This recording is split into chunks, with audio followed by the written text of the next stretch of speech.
నువ్వంటే ఇష్టమయ్య మందితోని ఆ మందితోని మాటొద్దని ముద్దులయ్య జరా మంచి మాటనే చెప్పిన నా ముద్దులయ్య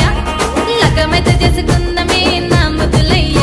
జనుమంతా జంటగుందమే ముద్దులయ్య ఇలా పనమొచ్చే మాటన్నో పదిలంగా చూసుకుంటా జనుమంతా చూసుకుంటా నా ముద్దుకుమ్ము వచ్చేదాకా